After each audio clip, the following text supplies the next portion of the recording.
Now we have a second tremendous guest today. She is a native of Texas and now calls North Carolina home. My friend Skylar Vanel, welcome to the Palin Update on Mama Grizzly Radio.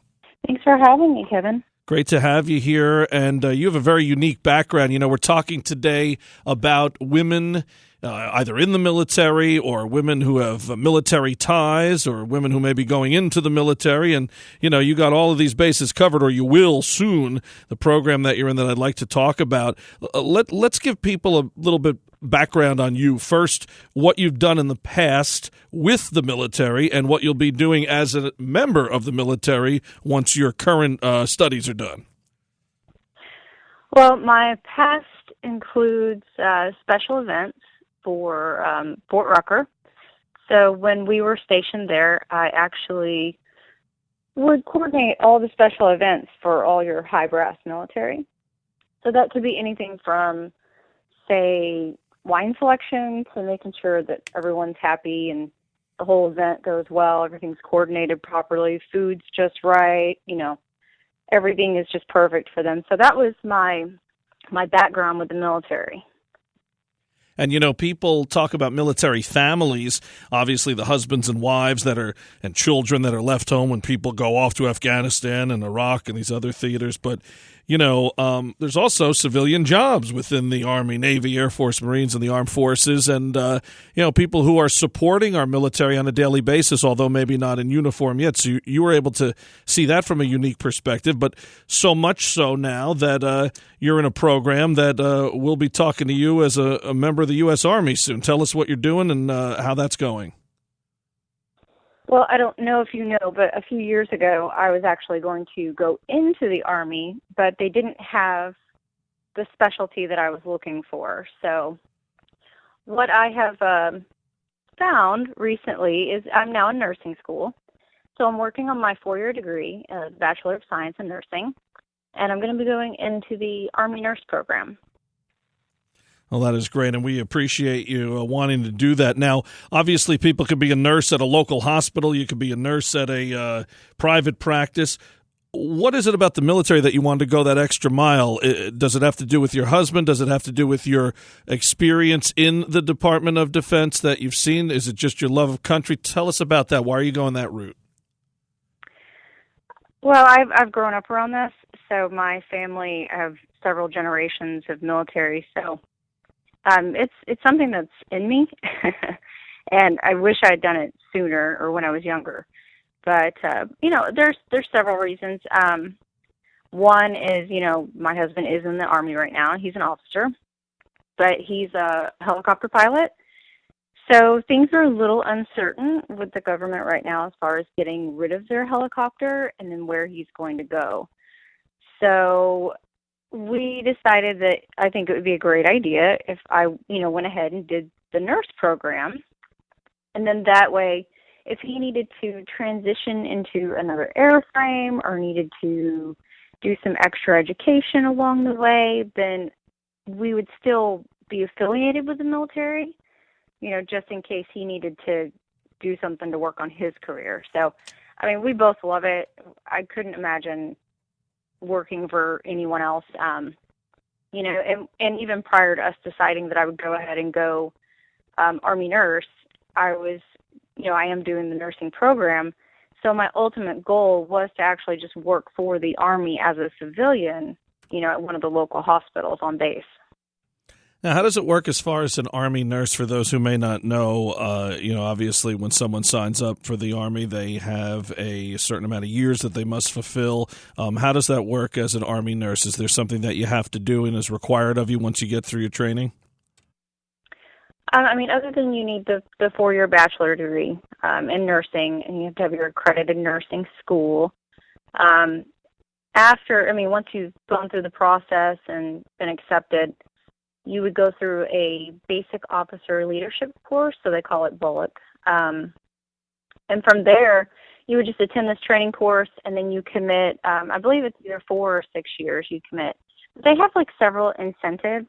So, you know, nursing school can be really expensive, and depending on where you go or where, or, you know, or where you get into, and depending on how much and how long it takes, but they have a lot of great incentives where they'll either pay back all your student loans or, they'll give you sign-on bonuses. So usually the commitment time is 6 years.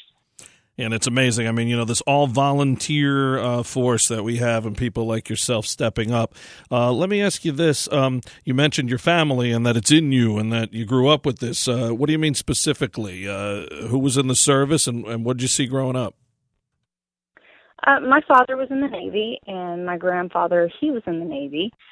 So, that just being around that lifestyle growing up is just something that's been instilled upon me. So I love it. I just have this love for the military. I mean, you've done so much throughout your young life so far. I mean, you've modeled, you're a football player, and we've done some work in that aspect together in the past. You've done a lot of things, but working for the Department of Defense and working around military people, how has that helped you in other things that you've done? I mean, do you get that work ethic and things of that nature? Because I hear that all the time, those who go into other jobs who have some sort of a military background, they go at it with a little bit of a different approach. Have you done that in other things that you've done?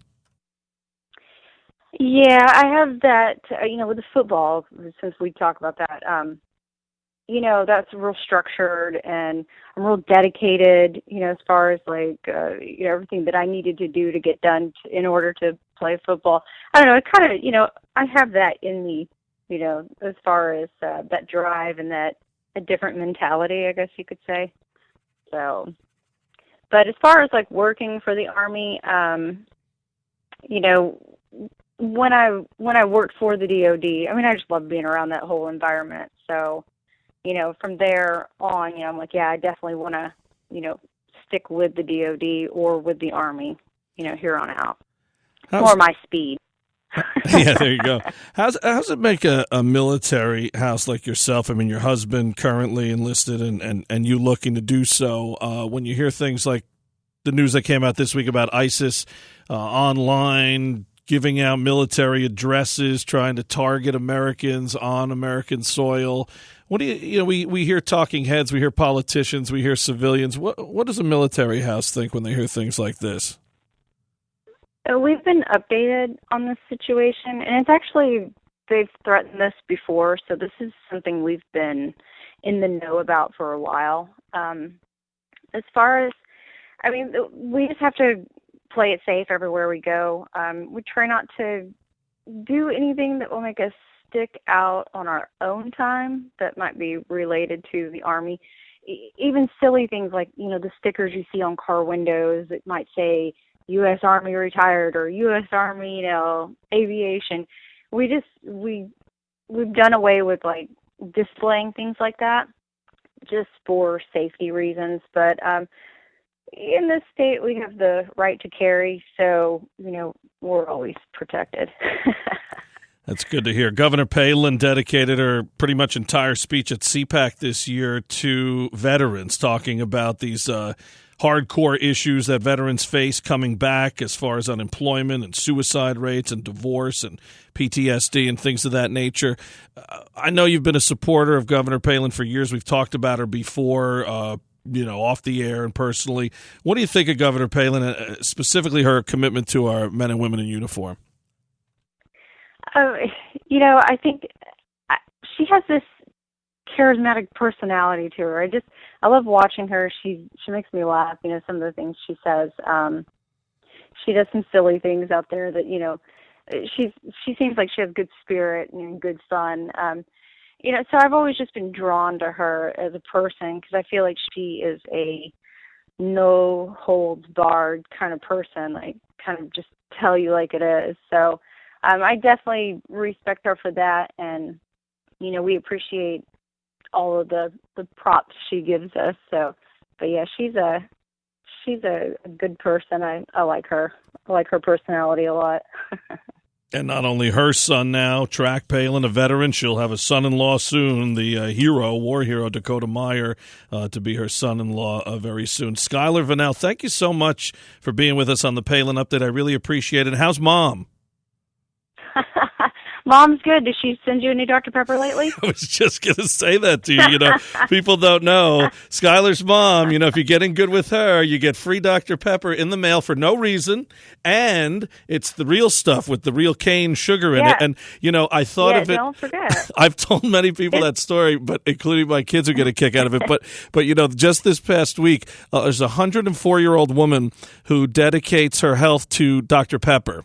And, I read this the other day and I cracked up because, I think of Michelle Obama and Bloomberg and, all the food police that we have today. And, you can't have a sip of Dr. Pepper now, And the greatest quote I got from the woman, in the article about her was she said, all these doctors, and I'm paraphrasing, all these doctors told me it would kill me and they're all dead and I'm still here. So, here we go. 104. She got herself a Dr. Pepper cake and a goodie bag. And I said, hey, I know what it's like to get some Dr. Pepper for free. So, but don't forget, it's Dublin Dr. Pepper. There's a difference. That's right. The cane sugar.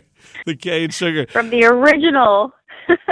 Well, listen, say hi to Mom. And thank you so much for being here. We appreciate it. And God bless you and your husband. And thanks for all you do for our country.